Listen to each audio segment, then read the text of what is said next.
Hello! నాకొక విషయం చెప్తారా? నేను మొన్న మిషన్‌కి వెళ్తున్నానని చెప్పాను కదండీ! మాకు క్యాస్ట్‌ని ఇన్‌కమ్ సర్టిఫికేట్ అయితే అడ్మిట్ చేయమని చెప్పారు.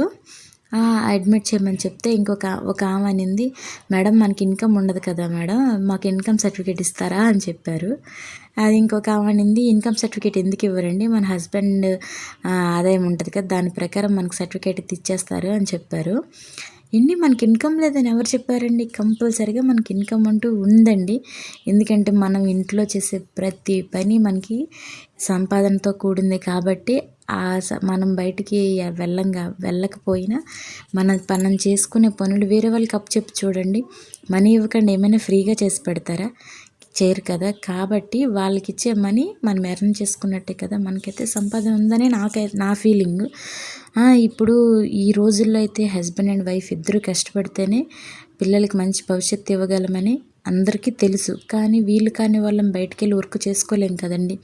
కాబట్టి ఇంట్లోనే ఉంటూ పిల్లలు చూసుకుంటూ మనకంటూ రూపాయి కావాలి అంటే నేను ఫాలో అయ్యే చిన్న చిన్న టిప్స్ ఏంటంటే, మన పని మనమే చేసుకోవాలి, మన వర్క్ మనమే చేసుకోవాలి. ఇప్పుడు కంపల్సరీ మీరే చేస్తారు, బయటికెళ్ళే హౌస్ వైఫ్లు కూడా చేస్తారు. వాళ్ళు అంట్లకి బట్టలకి అలాగా కొంచెం మనీ పే చేసి కొంచెం ఇచ్చేస్తారు కదా! అదే మన ఇంట్లో ఉన్న హౌస్ వైఫ్ అది మనీ పే చేయకుండా మన పని మనమే చేసుకుంటాం. నాకైతే మిషన్ ఉంది, కానీ మ్యాక్సిమం నేను చేతులతో ఉతకడానికే ట్రై చేస్తాను. ఇప్పుడు దాని కరెంట్ బిల్ కూడా తగ్గిద్ది కదా అని ఆలోచిస్తాను. మ్యాక్సిమం నేను ఇలాంటి వీటికే ట్రై చేసి మన రూపాయి అంటూ నేను దాచుకోవాలని నేను అనుకుంటాను కదండి. మన పని మనం చేసుకోవడంలో తప్పేమీ లేదు. ఓకేనా?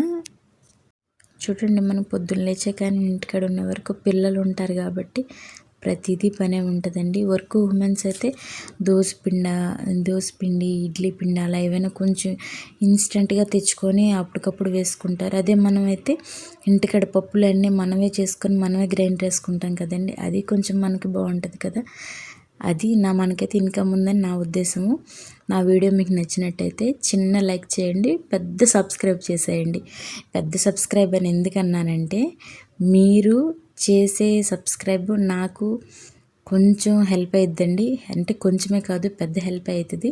ఎందుకంటే నేను ఇంకా చేయగలను, నేను చేసే వీడియోస్ మీకు నచ్చాయని నేనైతే నమ్ముతాను. మీరు సబ్స్క్రైబ్ చేసుకుంటే ఓకేనా? నచ్చితే లైక్ చేయండి, సబ్స్క్రైబ్ కూడా చేసుకోండి. మనకంటూ ఇన్కమ్ ఉందని గుర్తుంచుకోండి. కాకపోతే మనకి వీలయ్యే వరకు మన పనులు మనం చేసుకుంటేనే బెస్ట్ కదా అని నా ఒపీనియన్. మీ ఒపీనియన్ కామెంట్ చేయండి. బాయ్.